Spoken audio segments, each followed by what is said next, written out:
Hello dear student right. तो अभी हम लोग हाउस प्रॉपर्टी में एक पैराग्राफ वाला सम पढ़े, बोर्ड का सम है जो 15 मार्क के लिए आया था। तो थोड़ा टिपिकल करके दिया है, तो लेट्स स्टार्ट। तो महेश है, तो Mahesh is to owner of two house, मतलब महेश भाई के पास 2 घर है। He provides you information that this 2 houses for the year end date.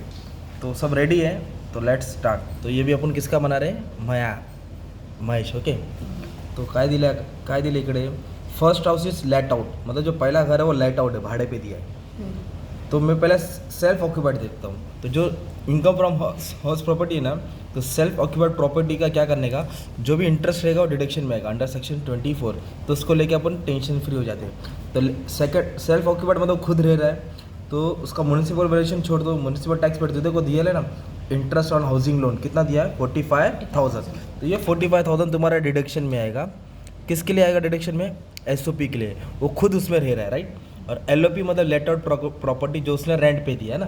तो एसओपी मतलब सॉल्व हो गया, मतलब आपकी सेकंड लाइन सॉल्व हो गई। तो फिर फर्स्ट वाला लाइन पढ़ेंगे, लेट आउट मतलब उसने रेंट पे दिया है, तो उसका municipal valuation 3 lakh per annum है। एक्चुअल रेंट 30,000 पर मंथ दिया है। म्यूनिसिपल टैक्स पेड बोला 10% म्यूनिसिपल वैल्यूएशन पे, और इंटरेस्ट ऑन लोन दिया है 50,000, और घर 2 महीना खाली था, ऐसा भी बोला है। तो कैसे मैंने स्टार्ट कराया था, अपने बाकी के भी वीडियोस देखे रहेंगे। लेट आउट में सबसे पहले क्या लिखने का, फेयर रेंट। क्या लिखने का, तो क्वेश्चन में फेयर रेंट नहीं दिया है, मेक इट ब्लैंक, डैश मारो। म्यूनिसिपल वैल्यूएशन कितना दिया, 3 लाख। कितना दिया है, तो अपने को लिखने का लगेगा 3 लाख पर एनम में, मतलब एज इट इज लिखना है। बट एक्चुअल रेंट कितना मिला, 30,000 पर मंथ, 30,000 पर मंथ। तो अभी हम लोग क्या करेंगे, 30,000 को इंटू 12 कर देंगे, तो 12 3 36, 3,60,000 आ गया राइट। तो फेयर रेंट नहीं दिया है, म्यूनिसिपल वैल्यूएशन लिख दिया, एक्चुअल रेंट लिख दिया राइट। फिर तीनों में क्या उठाएंगे, हायर वैल्यू उठाएंगे। क्या उठाएंगे, तो तीनों में हायर कौन है, 3,60,000। ओके, पर ये वाले सब में क्या बोला है, इसमें ना घर वैकेंट था, मतलब खाली था। तो 2 महीना घर खाली था, जब 2 महीना घर खाली रहेगा तो 2 महीने का भाड़ा भी नहीं मिला रहेगा। तो उसको क्या करेंगे, माइनस करेंगे। तो उसको बोलते हैं अनरियलाइज रेंट। क्या बोलेंगे, तो 2 महीने का भाड़ा, तो कितना था, 1 महीने का भाड़ा 30,000, तो 2 महीने का कितना हो जाएगा, 60,000। कितना हो जाएगा, 60,000।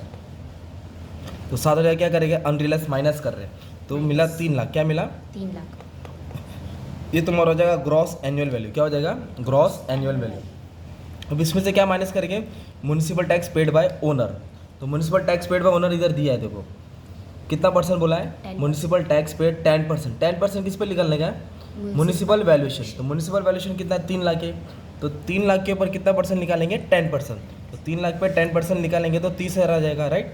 तो ये 30,000 क्या करेंगे, लेस कर देंगे, तो अपनों को मिलेगा 2,70,000।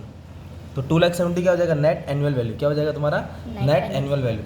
तो हमने क्या किया मालूम है, fair rent, municipal valuation, actual rent. तो तीनों में से कौन सा वैल्यू उठाया, जो तीनों में बड़ा था राइट।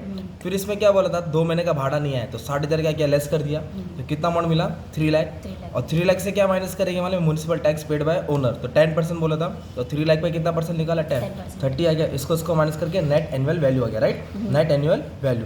तो अभी हम क्या करेंगे मालूम है, स्टैंडर्ड डिडक्शन अंडर सेक्शन 24। तो स्टैंडर्ड डिडक्शन कितना है, 30% है। हाउस प्रॉपर्टी में 30% स्टैंडर्ड डिडक्शन है। किस पे निकालेंगे, एनएवी पे। किस पे निकालेंगे, नेट एनुअल वैल्यू। तो 2,70,000 के ऊपर अभी हमको 30% निकालना पड़ेगा। कितना परसेंट निकालना पड़ेगा, 30%। ये कंपलसरी डिडक्शन है, तो 81,000 लिखेंगे ब्रैकेट में।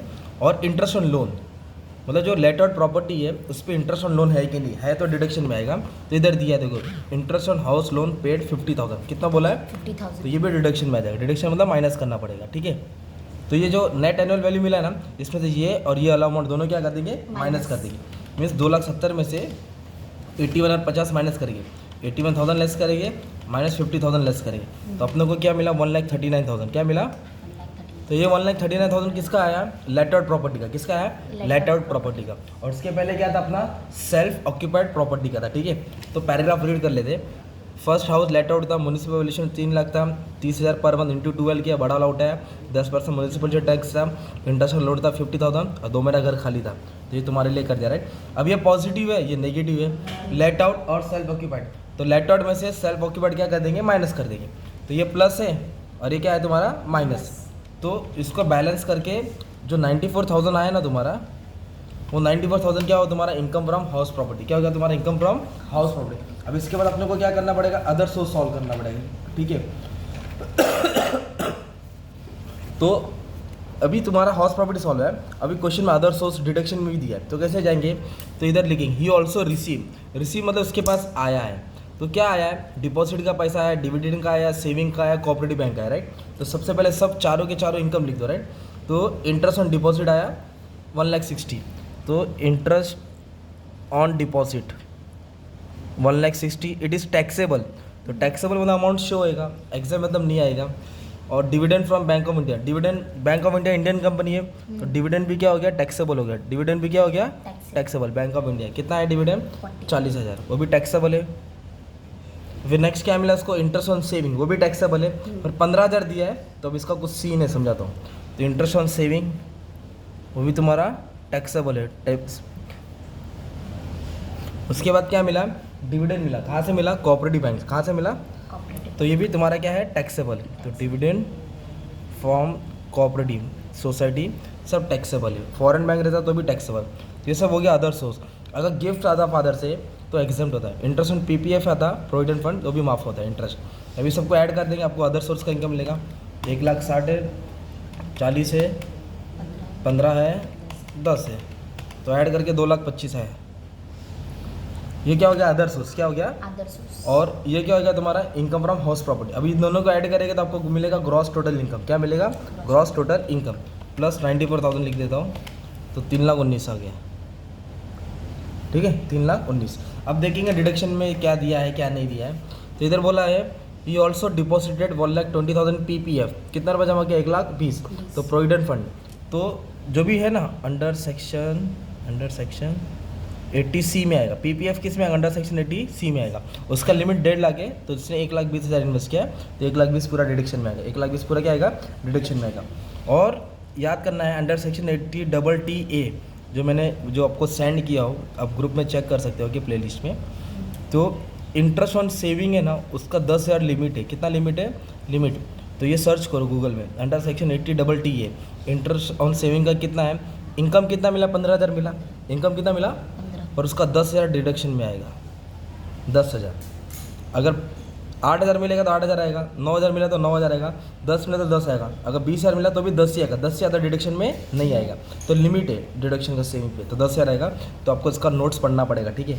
तो 1,20,000 और 10 1,30,000 हो गया।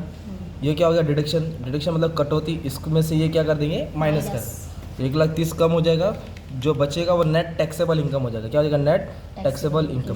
तो टैक्स किस पे लगेगा, 1,89,000 पे लगेगा। तो ये हाउस प्रॉपर्टी का सम तुम्हारे लिए मस्त में सॉल्व कर दिया, राइट, एकदम नीट एंड क्लीन राइटिंग में। तो ये क्वेश्चन है, उसका मस्त में स्क्रीनशॉट ले लो और प्रैक्टिस कर लो, ठीक है। और भी सम अपलोड है, यू कैन चेक, ठीक है। Thank you very much.